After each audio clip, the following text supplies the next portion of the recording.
আসসালামু আলাইকুম প্রিয় দর্শক, অন্য মঞ্চের আলাপচারিতায় আপনাদের সকলকে স্বাগত জানাচ্ছি। নমস্কার, আমি তরুণ ঘোষ। এটা কনফার্ম হয়েছে যে আজকে সন্ধ্যা রাতে ফেরার আগে, পুতিন দেশে ফেরার আগে রাত্রি 9টায় উনি দেশে ফিরছেন। তার আগে উনি দেখা করবেন 7টার সময় দ্রৌপদী মুর্মু, আমাদের রাষ্ট্রপতি, মহামান্য রাষ্ট্রপতির সঙ্গে। তারপর আধ ঘন্টার জন্য উনি মিট করবেন বাংলাদেশের প্রধানমন্ত্রী শেখ হাসিনার সঙ্গে। ওখান থেকে ডিরেক্টলি তিনি এয়ারপোর্ট চলে যাবেন। এয়ারপোর্ট থেকে 9টার সময় উনি ভারতের মাটি ছাড়বেন। এখন এর মধ্যে যে প্রোগ্রামগুলো আছে তার মধ্যে একটা জিনিস জানা গিয়েছে কাল রাত্রির অনেক রাত অবধি জেগেছিলাম। আমি সকালবেলা উঠে এই ভিডিওটা করে আমি একটু বেরোচ্ছি, কারণ আমার একটা মামলা রয়েছে। সে মামলাটা আমায় অ্যাটেন্ড করতে হবে। মামলাটা করে ফিরে আসার পর আমি দ্বিতীয় ভিডিওটা করব, যেখানে বাংলাদেশের সম্পর্কটা রয়েছে। আমি যেটা বলছিলাম না, এখানে বাংলাদেশের সম্পর্ক রয়েছে। বাংলাদেশের সম্পর্ক রয়েছে, এবং বাংলাদেশ সম্পর্কে যে খবরটা পাওয়া যাচ্ছে সেটা আর একটু কনফার্ম করতে হবে যে চীনের এখানে একটা ইনভলভমেন্ট আছে। মানে চীন পাকিস্তানকে দিয়ে, টার্কিকে দিয়ে কিছু অস্ত্র, অর্থ পেছন দিক দিয়ে সাহায্য করার জন্য বাংলাদেশে পাঠানোর কথা চিন্তা করেছিল। যুদ্ধটা একবার শুরু হয়ে গেলে এই অস্ত্র আর এগুলো যেগুলো পাঠানো হয়েছে সেগুলো সমস্ত যে জায়গায় মজুত করা আছে, সেই জায়গাগুলো সমস্ত পিন পয়েন্ট করে কেজিবি একদম দিয়ে গেছে, যেগুলো মোসাদ আমাদের রয়ের সঙ্গে পুরোপুরি মিলে গেছে 100%। মানে ওইখানকার তথ্য, ওদের গোয়েন্দা তথ্য এবং আমাদের গোয়েন্দা তথ্য 100% মিলে গেছে, যেখানে দেখা যাচ্ছে যে এই জায়গায় সমস্ত অস্ত্রগুলো মজুত করা আছে। সেই অস্ত্রগুলোর বলে কিন্তু এরা এত লাফালাফি করছে। আর এদের মধ্যে কিছু জেহাদি তৈরি হয়েছে, যারা জেহাদ করার জন্য বিভিন্ন পথ দিয়ে ভারতবর্ষে ঢোকার চেষ্টা করছে।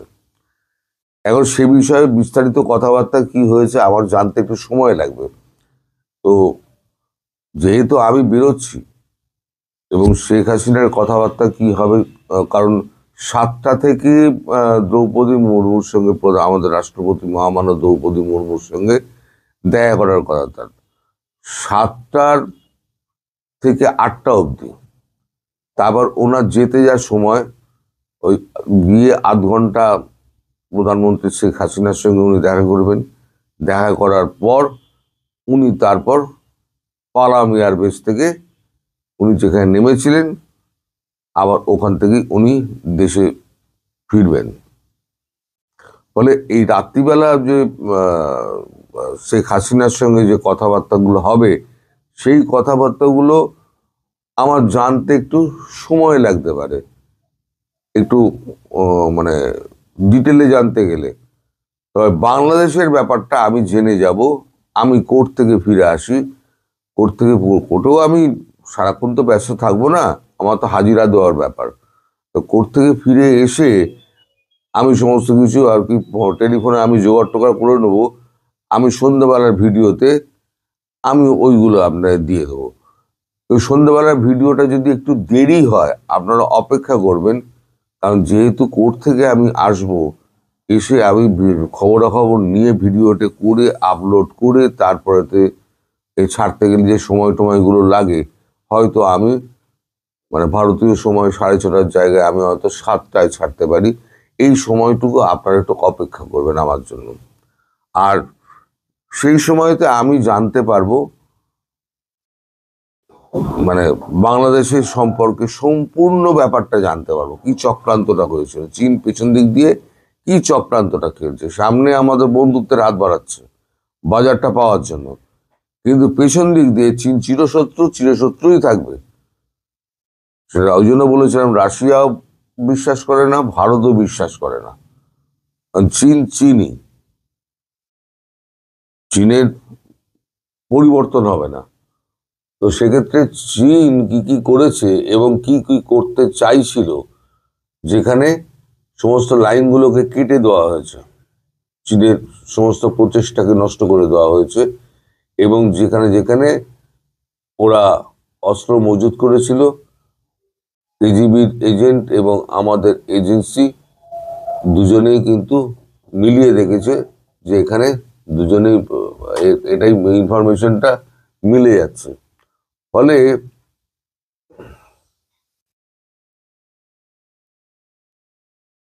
ফলে আমাদের এখানে যে এইগুলোকে নিয়ে এখন রাশিয়ান একটা টিম থেকে, কেজিবির একটা টিম থেকে যাচ্ছে এইখানে, আর রয়ের একটা টিম, এরা দুজনে একসঙ্গে কাজ করবে।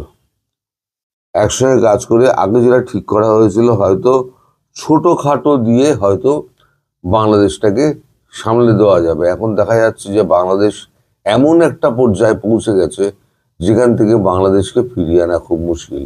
ফলে এবার যে আঘাতটা আসবে, খুব শিগগিরই হয়তো আঘাতটা আসবে, হয়তো পুতিন যাওয়ার আগেও, পুতিন যাওয়ার পরেই হয়তো এই আঘাতটা আসবে।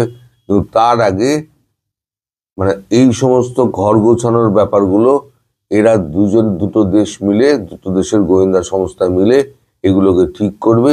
ঠিক করে তারপরেতে বাকি খবর কি হয়, এই খবরটুকু পাওয়া গেছে কাল রাত অবধি, বাকি খবরটা কি হয় বাংলাদেশ নিয়ে, সেই খবরটা আমি জানতে পারবো রাত্রিবেলাতে। মানে আমি ফিরে আসার পর আমি আপনাদের জানাতে পারবো রাত্রিবেলাতে। আর শেখ হাসিনার সঙ্গে দেখা যখন হবে, সেটা হয়তো 8টার পরে, 8টা সোয়া 8টা নাগাদ দেখা করে উনি আধ ঘন্টা কথা বলবেন, যেটা শিডিউল আছে, আধ ঘন্টা কথা বলে এবার উনি সোজা পালাম এয়ারবেসের দিকে চলে যাবেন, যেখান থেকে উনি ফ্লাইট ধরবেন। তো ওই সময়টুকুর জন্য আপনারা একটু অপেক্ষা করবেন। ওখানে আমি যতটা পারবো আমি কোর্ট থেকেও, টেলিফোন তো আমি কোর্ট থেকেও চেষ্টা করব বাইরে এ করে যে খবর টবরগুলো জোগাড় করা, বাংলাদেশের কোন কোন অংশ কি কি ব্যাপারে এর মধ্যে জড়িয়ে রয়েছে। নইলে এত তড়িঘড়ি পুতিন আসতেন না। পুতিন এটাই বলতে এসছেন যে এর পেছনে চীনের এই চক্রান্ত রয়েছে, দেখুন এই হচ্ছে আমাদের ইন্টেলিজেন্স রিপোর্ট, আপনাদের ইন্টেলিজেন্স রিপোর্ট আনুন, আর দুটোকে মেলান, দুটোকে মিলিয়ে দেখা যাচ্ছে ঠিক আছে। তাহলে এটা হচ্ছে একদম কনফার্ম খবর। ওই জন্য উনি তাড়াতাড়ি এসছেন, কোনো ডিপ্লোম্যাটিক চ্যানেলে উনি কোনো বার্তা পাঠাননি। উনি তাড়াতাড়ি এসে উনি সমস্ত কিছু বলে টলে গেছেন, আলোচনা করে গেছেন। এবার রাশিয়ার রোল কি হবে এই যুদ্ধে, বাংলাদেশ যুদ্ধে রাশিয়ার রোল কি হবে এবং ভারতের রোল কি হবে, রেসিপ্রোকাল একটা ব্যাপার আছে না। এখন ভারতের মাটিও রাশিয়া ব্যবহার করতে পারবে, রাশিয়ার মাটি ভারতও ব্যবহার করবে। আর একটা কথা শোনা যাচ্ছে, রাশিয়ার ওপরে আঘাত মানে ভারতের ওপরে আঘাত, আর ভারতের ওপরে আঘাত মানে রাশিয়ার ওপরে আঘাত, এরম একটা চুক্তি আজকে হায়দ্রাবাদ হাউসে এই 1:30টার সময় এখন একটা হবে। যে চুক্তিগুলো হবে তার মধ্যে একটা, যেটা আগেই বলে দিয়েছে আমরা বাইরে প্রকাশ করব না এই চুক্তি। এখন তারপরে একটা বিজনেস মিটিং হবে, সেখানে নানান রকম সইসাবত হবে। ইতিমধ্যে আমাদের বাণিজ্য মন্ত্রী পীযূষ গোয়াল তাদের বাণিজ্য সমস্ত প্রতিনিধি দলের সঙ্গে মিট করেছেন, এবং পীযূষ গোয়াল তিনি একটা টুইট করে জানিয়ে দিয়েছেন যে আমাদের মধ্যে খুব ভালো সম্পর্কের মধ্যে দিয়ে, একটা আলাপ আলোচনার মধ্যে দিয়ে আমরা বাণিজ্য করে নিয়েছি, সেটা টুইটারে উনি লিখেছেন। তো সমস্ত ব্যাপারটা নিয়ে আমি সন্ধ্যেবেলা একটা ডিটেল ভিডিও করব। এখন এইটুকু আপডেট আপনাদের জানাবার জন্য এলাম যে আজকে আমি যেটা বলেছিলাম, আমার খবর পাকা ছিল। আজকে দেশে ফেরার আগে শেখ হাসিনার সঙ্গে দেখা করে, তার সঙ্গে কুশল বিনিময় করে, নিশ্চয়ই কোনো রকম ব্যাপার ট্যাপার আছে, খবরটা পেতে হয়তো আমার হয়তো আগামীকাল হবে, কিন্তু খবর আমি পাবো আগামীকাল হয়তো হবে। কিন্তু আজকে মিটিংটা কখন হবে সেটার উপরে নির্ভর করছে যে খবরটা কি হবে না হবে। তবে বাংলাদেশ নিয়ে, ইস্যু নিয়ে একটা বড় খবর কিছু আছে, আপনারা সন্ধ্যেবেলা আমার জন্য অপেক্ষা করবেন। এরপরে আরেক নেতা কইলেন যে জামাতের দাড়িপাল্লায় ভোট দিলে 18 কোটি মানুষের নামাজের সওয়াব, তার মানে আপনি আকাম কুকাম ওই সেই পটু মারা গটু মারা সব করবেন, কোনো সমস্যা না, খালি এটা ভোট দিলেই ব্যস্ত, এতে ধর্ম অবমাননা হয় না। এরপরে কইলেন দাড়িপাল্লায় ভোট দিলে ব্যস্ত কনফার্ম, এতে ভোট আপনার, এতে ইসলামের অবমাননা হয় না, ধর্ম অবমাননা হয় না। কবরে গেলে আপনাকে বলবে আপনি কারে ভোট দিয়েছেন, যদি বলতে না পারেন জামাতে ভোট দিয়েছেন, তাইলে আপনাকে সাঁই সাঁই করে মারবে, এতে ধর্ম মাননা হয় না। আর কেউ যদি ওই যে বেড়া ইসলাম ধর্মের না বা অন্য কোনো ধর্মের সে যদি ভুলে ভালে কিছু কইয়া বসে, তাইলে ওইটা ধর্ম মানানো হয়ে যায়। এইখানে ওনারা এত কিছু জানিয়া বুঝিয়া পড়িয়া বলিল এটা ধর্ম অবমাননা না, এটা ভাই কোন ধরনের ধর্ম? আর জামাতের জন্য কি আলাদা কোরআন, জামাতের আলাদা নবী আলাদা কোরআন সব নাকি? নাকি সবই জামাতের? মানে তুম কারো তো সালা সব আচ্ছা হয়, হাম কারো তো সালা সব খারাপ হয়, এরকম নাকি কথাটা? এই বাঙ্গির মার গয়া বাঙ্গির পুত্রের মতো। এটা আমার একটা জানার ইচ্ছা ছিল, আপনারা যারা যারা জানেন একটু কমেন্টস করে জানায়েন আমারে ভাই, কারণ আমার অনেক কিছু জানার দরকার। তো এখন আসি আপনাকে, যে আমি হঠাৎ করে কেন বললাম যে শেখ হাসিনা পুতিন বৈঠক নিয়ে। তো আর কেউ আবার এই আমাদের মধ্যে তো অনেক ভাইয়েরা আছেন, তারা ওই যে সরাসরি জিজ্ঞেস করেন ভাই ওইটা হইল না কেন, ওইটা হইল না কেন, ওইটা সব কথা কিন্তু একটা প্রশ্নবোধক চিহ্ন আছে বা আশ্চর্যবোধক চিহ্ন আছে। কারণ আপনার আশ্চর্যবোধক চিহ্ন কোনটা, দাড়ি কোনটা, কমা কোনটা, আর প্রশ্নবোধক কোনটা, ওইটাই বুঝেন না, না বুঝেই আসেন। যেমন আমি গত পরশুদিন বলছি 72 ঘন্টার ভিতরে অনেক কিছুই ঘটতে পারে, অনেক কিছুই, অনেক অঘটন, অনেক ঘটনা অঘটনা ঘটতে পারে। এখন আজকে অনেকে বলতে কই রে ভাই 72 ঘন্টার ভিতরে কিছু ঘটলো না, তো ওনাদেরও বলি আরে ভাই 72 ঘন্টার ভিতরে কিছু ঘটে নাই। এই যে বিএনপির এক নেতা কইলো খালেদা জিয়া মরে গেছে গা, ওনার শরীর এখানে রূপ রে, আবার আজকে বিমান আইতেছিল কাতার থেকে, সেইটা আবার আইতে আইতে কইতেছে যে বিমান একটু নষ্ট হয়ে গেছে, এটা আইতে দেরি হইব। ওইদিকে আবার এই তারেক জিয়ার মেয়ে আর বউ আইতেছে, তো এদিকে খালেদা জিয়া যাবো কোথায়, লন্ডন, ওইদিকে বিমান এরা নামবো সকাল ধরেন 8টা বা 10টায়, ওইদিকে বিমান আইবো কইতেছে ভোরবেলায়, ওনারা নিয়ে যাবে, তাহলে ওরা আইসা কোথায় যাবো, ওরা কি আইসে হসপিটালে যে খালেদা যে আইগা মুইতা রাখছে এটি পরিষ্কার করতে আইব? এগুলো সব ঘটনা না, এখন এগুলো বুঝেন না। আপনারা কি বুঝেন? মনে করেন যে এই মাইরা দিল মনে হয় ইন্ডিয়া ব্রাহ্মস নাকি, না পারমাণবিক অ্যাটাক করে দিল আপনাদের, এগুলাই মনে করেন। তো ঠিক ভারতের এইখানে এই যে ভারত গেল ভ্লাদিমির পুতিন, দেখেন আমার জানা মতে আমি দীর্ঘ 30-35 বছর ধরে আপনার টিভি নিউজ, টিভির খবর এগুলো দেখি। আমরা বাংলাদেশে থাকতে বাংলাদেশের গুলো দেখতাম, কারণ বাংলাদেশে আমরা যখন ছিলাম ওই সময় আসলে বিদেশি নিউজ খুব একটা দেখা যাইতো না, সিএনএন বিবিসি দেখা যাইতো, সেটা যাদের বাসায় নিজস্ব ডিশ অ্যান্টেনা ছিল। ভাই আমি গরিব পোলা, আমার বাসায় ডিশ অ্যান্টেনা ছিল না। 90-এর পরে আপনার ওই কেবল লাইন ঢুকলো, তখন দেখতাম আমরা সিএনএন বিবিসি এগুলো একটু একটু দেখতাম, খেলাধুলা দেখতাম আমরা, লাইভ সম্প্রচার এগুলো দেখতাম। তখন দেখতাম যে অমুক দেশের রাষ্ট্রপ্রধান অমুক দিন যাইতেছে, তমুক দিন যেতে, এগুলো দেখতাম। একটা ডেট থাকে যে ধরেন জানুয়ারির 5 তারিখে অমুক দেশের রাষ্ট্রপ্রধান অমুক দেশে যাবে, এইটা 2 দিন পিছাইতো, 5 দিন পিছাইতো, 10 দিন পিছাইতো, কিন্তু 10 দিন 5 দিন 2 দিন 1 দিন 2 ঘন্টাও আগায় নেই কখনো। এবারই সর্বপ্রথম, এবং কেন সর্বপ্রথম সেটা জানি না, যে এবারই ভ্লাদিমির পুতিন টেন্টেটিভ ডেটের অনেক আগে চলে আসছেন। আর পুতিন যখন এই রকম সফর করে, এরপরেই আসলে কোনো না কোনো একটা ঘটনা ঘটতে থাকে পৃথিবীতে, যেটা পরে সবাই দেখে। যেমন দেখেন ইউক্রেন আক্রমণের আগে ঠিক 1 সপ্তাহ আগে উনি ইন্ডিয়া ঘুরে গিয়েছিলেন, কারণ এটা বৃহৎ বাজার, এইখানে উনি তেল চিনি ডাইল লবণ তেল যা আছে সব বেচবেন, ঘুরা গেছেন, যাইয়া মারছেন কারে, ইউক্রেনরে। এরপরে লাগলো লাগলো লাগলো, এর ভিতরে এখন দেখেন গত কয়দিন আগে, জাস্ট 10-12 দিন আগে হঠাৎ করে নৌবহর আসলো কোথায়, আমাদের চিটং পোর্টে। কোন নৌবহর?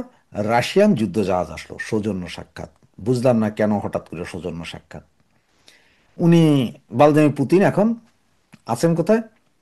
আজকে গতকাল সারা দিন ছিলেন উনি ইন্ডিয়াতে, সেখানে রুদ্ধদ্বার বৈঠক হয়েছে, ডিনার হয়েছে, অনেক কথা হয়েছে, অনেক চুক্তি হয়েছে। আসলে এটা 10 ভাগের 1 ভাগ জানাও সম্ভব হবে না, কি কি চুক্তি হয়েছে, কোথায় কি কথা হয়েছে, কোথায় কি।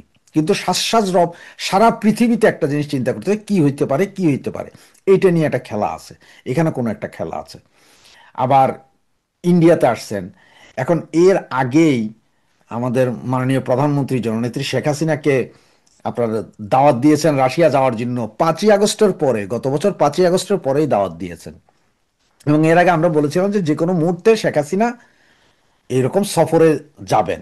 আর সফরে যে যাবেন, আজকে যান আর কালকে যান আর পরশুদিন যান, উনি যাবেনই, এটা আপনারা গ্যারেন্টেড হয়ে থাকতে পারেন, উনি যাবেন, এতে কোনো মানা নেই। তবে আপনারা যারা মনে করেন যে আরে বলছে তো তাহলে কালকেই যাবে না কেন, এখনই বিমানে উঠতেছে কেন, এরকম হয় না। জিও পলিটিক্সে অনেক কিছু রয়েছে হয়, যেটা আপনি মনে করেন যে কালকে হওয়া বাঞ্ছনীয়, সেটা 2 বছর পরে হয়, সেটা 5 বছর পরেও হয়, এরকম ঘটনাই আছে।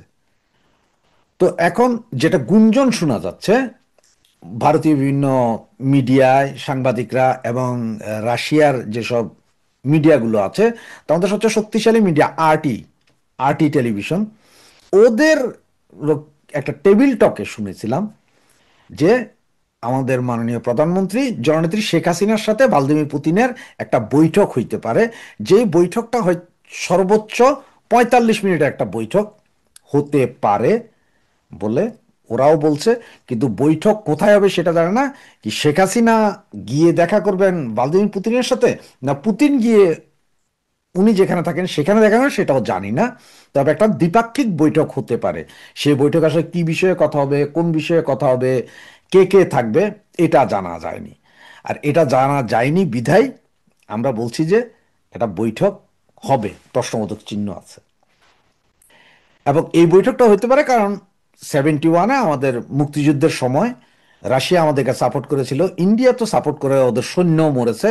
আবার রাশিয়া যখন পৃথিবীর কেউ আমাদেরকে হেল্প করেনি, যে সারা বন্দর সারা বঙ্গোপসাগরে যখন আপনার বোমা পেতে রেখে গিয়েছিল পাকিস্তানের, এগুলো সুইপিং করার জন্য, এগুলোকে উঠানোর জন্য রাশিয়া হেল্প করেছিল। এবং রাশিয়ার কয়েকজন সোলজারও মারা গিয়েছিল, যারা এই সুইপিং এর কাজে আসছিলেন, ওনারা মারা গিয়েছিলেন। সুতরাং রাশিয়ার সাথে একটা ভালো সম্পর্ক আছে, বাংলাদেশের স্বাধীনতার, আওয়ামী লীগের একটা ভালো সম্পর্ক, সবকিছু মিলিয়ে পুতিন একটা খেলা আবার হয়তো খেলতে পারে। এবং উনি কথা বলতে পারে, পুতিনের শেষ সৎ সাহস আছে। সিরিয়ার বাশার আল আসাদরে পৃথিবীর সবাই মিলে ধরার পরও কিছু করতে পারেনি, বাঁচায় নিয়ে গেছে রাশিয়া। এছাড়া আপনার ওই যে বললাম যে উইকলির যে ফাঁস হওয়ার নথি, সেই নথির যে যারা করেছে তাদেরকেও বাঁচিয়ে রেখেছে রাশিয়া। রাশিয়া পরাশক্তি, তারা কখন কি যে করে বা কি হবে এটা কেউ বলতে পারেন না। এবং ইন্ডিয়ার সাথে সবচেয়ে বেশি ভালো সম্পর্ক। সুতরাং ইন্ডিয়া যেহেতু চায় যে বাংলাদেশের ক্ষমতায় আওয়ামী লীগ আসুক, বা আওয়ামী লীগ থাকলে ওনাদের নিরাপত্তা নিশ্চিত হয়, ইন্ডিয়ার নিরাপত্তা নিশ্চিত হয়। মৌলবাদী এখন যেসব মৌলবাদী আছে, এরকম মৌলবাদ থাকে না। সুতরাং রাশিয়া সেই দিকেই যাবে, কারণ রাশিয়ারও ব্যবসা ভাই এরা সবাই সবার ব্যবসা বুঝে। এখন ডাক্তার ইউনূস কি ইলেকশন দিবেন কি দিবেন না, হবে কি হবে না, সেটা নিয়ে আপনারা সবাই যখন চিন্তা করছেন, আমরা প্রথম থেকে বলছি ইলেকশন হবে না, হবে না, হবে না, এখনো বলি এই ইলেকশন হবে না, হবে না, হবে না। তবে আজকে শেখ হাসিনার সাথে বৈঠক হবে কি হবে না, আজকে না কালকে, নাকি উনি যাওয়ার ঠিক আগ মুহূর্ত হবে, সেটার ব্যাপারে এখনো কেউ গ্যারান্টি দিতে পারছে না। তবে চোখ কান খোলা রাখুন, যে কোনো মুহূর্তে হয়তো মিটিং হতে পারে। আর এটা যদি হয়, সাথে সাথে আপনাদেরকে তাৎক্ষণিক এসে জানিয়ে দিব যে হ্যাঁ মিটিং হয়েছে। দু একটা ছবি হয়তো বেরিয়ে যেতে পারে, সেগুলো সাথে সাথে আনবো। এবং ভারতীয় দু একজন সাংবাদিককেও অ্যাডভান্স নিয়ে আসবো, যাতে খুলে বলতে পারে কে কোথায় আছে, কি মিটিং হচ্ছে, এগুলো জানতে পারবেন। যদি আজকে বাংলাদেশ সময় 8টায় গৌতম লাহারি দিল্লিতে থাকেন, সাংবাদিক, ভারতীয় সাংবাদিক সবাই চিনেন, উনি আমার একটা লাইভ প্রোগ্রামে আসবেন। ওনার কাছ থেকে আরো কিছু ইনফরমেশন হয়তো আমরা পেতে পারি, যেটা সকলেই দেখবেন এবং শুনবেন। জুলাই আগস্টের কথা নিশ্চয়ই মনে আছে, সেই যে কোটা বিরোধী আন্দোলন, তারপরে সেটাকে বলা হলো গণ অভ্যুত্থান, যেটা পরবর্তীতে আমরা জানলাম আসলে গণ নয়, এটি ছিল জঙ্গি অভ্যুত্থান, এবং যার পেছনে সমর্থন জুগিয়েছে আমাদের জেনারেল ওয়াকার খান। এবং তার বাহিনীর কিছু লোক। তো সেই ছাত্র তারুণ্য, সেই আন্দোলনের নেতৃত্ব যারা দিয়েছিল তারা কিন্তু সেই সময় দেশবাসীর কাছে হিরো হয়েছিল। আপনাদের মনে আছে গত বছর আগস্টের 21 তারিখে ফেনীতে একটা ভয়াবহ বন্যা হয়েছিল। সে একটানা বৃষ্টি, পাহাড়ি ঢল সব মিলে নজিরবিহীন একটা পরিস্থিতি সেখানে তৈরি হয়েছিল, এবং তখন এই ছাত্ররা বন্যার্তদের সহায়তার জন্য টিএসসিতে মানুষের কাছ থেকে সাহায্যের আহ্বান জানিয়েছিল, এবং কোটি কোটি টাকা মানুষ দিয়েছে, সর্বস্তরের মানুষ ঝাঁপিয়ে পড়েছে। তারা সেই মুহূর্তে সফলভাবে মানুষের সাথে প্রতারণা করতে পেরেছিল, এবং মানুষ তাদের মনে করেছিল বোধহয় শেখ হাসিনা ফ্যাসিস্ট, খারাপ, এবং তারাই বোধহয় তাদের সামনে মুক্তির দূত। কিন্তু পরবর্তীতে আজকে যদি আমি আপনাদের কাছে প্রশ্ন করি, সেদিনকের সেই তথাকথিত হিরোগুলো আজকে তাদের কি অবস্থা? হেন কোনো অন্যায় কাজ নেই এই হিরোরা করেনি। তারা গত বছর জুলাই আগস্টে স্লোগান দিয়েছিল, বঙ্গবন্ধুর বাংলায় বৈষম্যের ঠাঁই নাই। তারা কোটা মুক্ত চাকরি চেয়েছিল। আজকে তারা বঙ্গবন্ধুর বাড়ি ভেঙে দিয়েছে। বঙ্গবন্ধু তো দূরে করা, মুক্তিযুদ্ধের চেতনাকেই তারা অস্বীকার করছে। বৈষম্য রন্ধ্রে রন্ধ্রে, প্রত্যেকটা জায়গায় তারা কোটা চালু করেছে, এবং সবখানে তারা মব সন্ত্রাস চালু করেছে। এই মব সন্ত্রাস বাংলাদেশ এর আগে এইভাবে দেখেনি। চাঁদাবাজি, দুর্নীতি, সন্ত্রাস, মব সন্ত্রাস, নির্যাতন, সবকিছুই এই গত 16 মাসে তারা জাতিকে দেখিয়ে ফেলেছে। তারপরেও তারা একটা রাজনৈতিক দল করেছে। এবছরের 28শে ফেব্রুয়ারি সেই দলটির আনুষ্ঠানিক যাত্রা শুরু হয়েছিল মানিক মিয়া এভিনিউতে একটি অনুষ্ঠানের মাধ্যমে, এবং আমরা ধারণা করেছিলাম সেদিন লক্ষ লক্ষ লোক আসবে, কিন্তু কয়েক হাজার লোক এসেছিল। মানে ততদিনে জনগণের এই এনসিপি পার্টিটার প্রতি মোহ কেটে গেছে। এনসিপি পার্টির একটা বৈশিষ্ট্য আছে যে এটা ছাত্রদের নেতৃত্বে একটা জাতীয় রাজনৈতিক দল, এবং এখানে আবার মেডিকেল কলেজের ছোট বোন তাসনিম জারাকে লন্ডন থেকে নিয়ে আসা হয়েছে। তো এরকম একটা মানুষের স্বপ্ন দেখিয়ে প্রত্যাশার বেলুনকে আকাশে উড়িয়ে একদম ঠুস করে গেছে। তাদের একটা কার্যালয় আছে। এই জাতীয় নাগরিক পার্টি এনসিপির আগে জাতীয় নাগরিক কমিটি গঠিত হয়েছিল, এবং এই নাগরিক কমিটিটাই গ্রাজুয়ালি এনসিপিতে কনভার্ট হয়েছে, মানে নাগরিক কমিটির অনেক অংশ। এই নাগরিক কমিটির অফিসটা ছিল বাংলা মোটরে, রূপায়ণ ট্রেড সেন্টারে। তো পরবর্তীতে এই জাতীয় নাগরিক পার্টিও সেই স্পেসটাই তাদের অফিস হিসেবে ব্যবহার করে। এই বছরের জুন পর্যন্ত এই অফিসের ভাড়া দিয়েছেন প্রফেসর ডক্টর মোহাম্মদ ইউনূস। কিন্তু জুন মাসে তিনি লন্ডন গিয়ে তারেক রহমানের সাথে বৈঠকের পর থেকে তিনি আর এনসিপির অফিসের ভাড়া প্রদান করেন না। সেই থেকে এনসিপির অফিসের ভাড়া বাকি রয়ে গেছে। আচ্ছা, একটা নিবন্ধিত রাজনৈতিক দল সে তার অফিসের ভাড়া দেয় না, হোয়াট ডাজ ইট ইন্ডিকেট? কেন ভাড়া দেয় না? তাদের কি তহবিল খালি? তাদের কি টাকা নাই? আমরা তো যতদূর জানি যে 5ই আগস্টের পর থেকেই তারা যেভাবে চাঁদাবাজি করেছে, এই আসিফ, নাহিদ, হাসনাত, সার্জিস, যে পরিমাণ, এবং এটা খুব সামান্য 1-2 লাখ টাকা না, কোটি কোটি টাকা চাঁদাবাজি করেছে, এবং কোন কোন শিল্পপতির কাছ থেকে 100 কোটিরও বেশি টাকা নিয়েছে। তো এই দলটির এই নেতৃত্বের তহবিল খালি, এটা কি বিশ্বাস করার যোগ্য? মানে কেউ আমাকে বললে আমি বিশ্বাস করব? নাকি তারা গায়ের জোরে সেখানে রয়ে গেছে যে না, দিব না টাকা, যা পারিস করিস? এটা তো তাদের একটা রাজনৈতিক দেউলিয়াত্ব প্রমাণ করে। আফটার অল তারা তো একটা রাজনৈতিক সংগঠন, এবং এই সংগঠনের প্রধান যিনি নাহিদ ইসলাম, তাকে বাংলাদেশের প্রধানমন্ত্রী হিসেবে দেখেছিল আমাদের ডাস্টবিন শফিক। তো যাকে ভবিষ্যতের প্রধানমন্ত্রী ভাবে ডাস্টবিনের মতো লোকজন, যে দলটাকে কিংস পার্টিও বলা হয়, যে ডক্টর ইউনূসের পৃষ্ঠপোষকতায় এটা এটা বেসিক্যালি তার ব্রেন চাইল্ড, সেই দলটা টাকা দিতে পারছে না। তো এইটা সাধারণ মানুষের কাছে কি বার্তা দেয়? এই দলটার কাছে আমরা আমজনতা আসলে কি আশা করতে পারি? এ তো মানে মহাবাটপর একটা দল। এটা তো শুধু যে টাকা দিতে পারছে তা নয়, এটা একটা রাজনৈতিক বার্তা আমাদের কাছে দেয় যে এদের রাজনৈতিক সক্ষমতাও তেমন নাই। এই রূপায়ণ ট্রেড সেন্টারে 2টো ফ্লোর এবং বেশ কিছু অফিস স্পেস রয়েছে। ভদ্রলোকের নাম আশরাফ, মিস্টার আশরাফ। এই মিস্টার আশরাফের অফিসেই বেসিক্যালি এনসিপির অফিস, কিন্তু জুন মাসের পর থেকে তিনি আর ভাড়া পাচ্ছেন না। যদি তিনি ভাড়া চাইতে যান, ভাড়া তো দেনই না, উল্টো তার কাছ থেকে আরো 2-3 হাজার টাকা রেখে দেন চা নাস্তা খাওয়ার জন্য। মানে ভাড়া তো কেন চাইবে? এখন এইখানে এই রূপায়ণ ট্রেড সেন্টারে আরো অনেকের অফিস রয়েছে, তো সবাই এনসিপির উপরে বিরক্ত, কারণ এইখানে পরিবেশ, হোল টাওয়ারের পরিবেশটা নষ্ট হয়ে গেছে। তারা মারামারি করে, স্লোগান দেয়, রাত বিরেতে গাঁজা খায়, নেশা করে, যা তা অবস্থা আর কি। তো সব অন্যান্য অফিস স্পেসের লোকজন এই জনাব আশরাফকে বলেছেন যে আপনি ভাই এই ফ্লোরটা খালি করে দেন, এই এনসিপিরা এখান থেকে খেদান। তো তিনি বলছেন যে ভাই ভাড়া দাও না, বিদ্যুৎ বিল দাও না, তাহলে আমার অফিস ছাড়ো। তো এনসিপির চিফ যিনি নাহিদ, তিনি এতদিন বলেছেন যে পার্টির রেজিস্ট্রেশন হলেই তিনি চলে যাবেন। পার্টির রেজিস্ট্রেশন হয়েছে, এখন তিনি বলেন যে নির্বাচন পর্যন্ত থাকবে, নির্বাচনের পরে চলে যাবেন। এখন আবার নাহিদ বলছে যে বেগম খালেদা জিয়া অসুস্থ, সুতরাং এই অবস্থায় নির্বাচনী তফসিল ঘোষণা করা যাবে না, বেগম খালেদা জিয়া সুস্থ হলে তারপরে নির্বাচন। এখন তো জটিল হয়ে গেছে পরিস্থিতি আরো বেশি, কারণ বেগম খালেদা জিয়া সুস্থ হওয়ার সম্ভাবনা একদম নেই বললেই চলে, আবার নির্বাচনও হবে না। তাহলে এনসিপি কি তাদের এই অবৈধভাবে দখল করে থাকা অফিস ছাড়বে না, যেখানে তারা ভাড়া দেয় না, পানি বিদ্যুৎ কোনো কোনো কিছুর বিল দেয় না?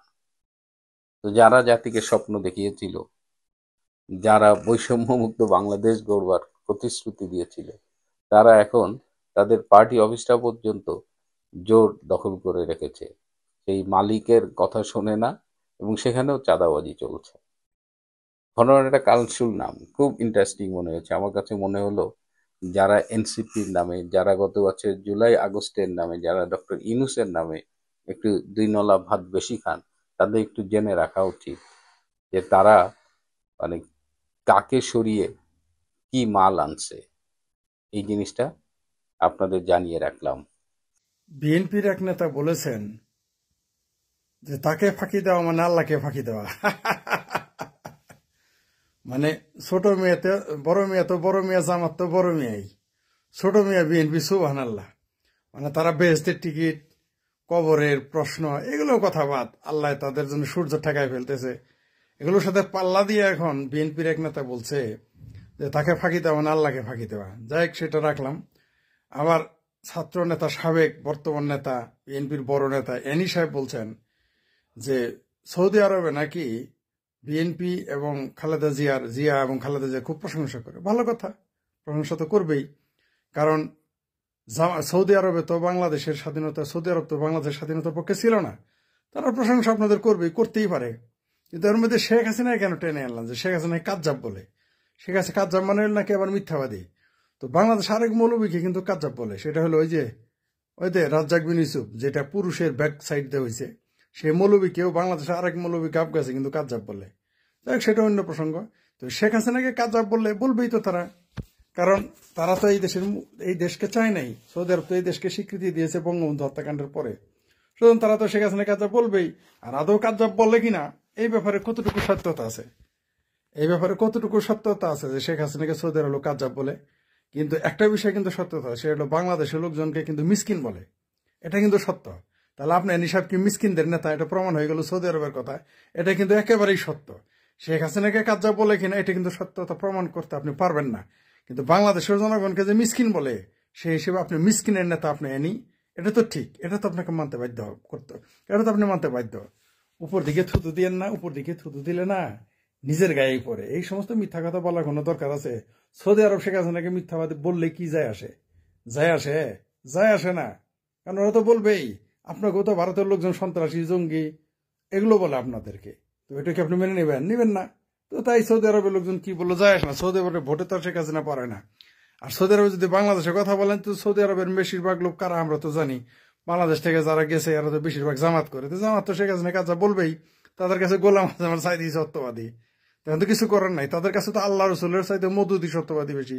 তো সৌদি আরবের লোক কি বললো যায় আসে না। সৌদি আরবের লোক তো মেলা কিছু করতেছে। সৌদি আরবের যদি উদাহরণ দেন, সৌদি আরব তো মদের দোকান খুলছে, আপনিও খুলেন। সৌদি আরব এখন বার খুলছে, আপনিও খুলেন। সৌদি আরবের দোহাই দিয়েন না, সৌদি আরব দোহাই দিলে ধরা খেয়ে যাবেন। সৌদি আরব কোরআনের আয়াত বদলে গেছে, তো কোরআনের আয়াত একটা বদলান আপনি।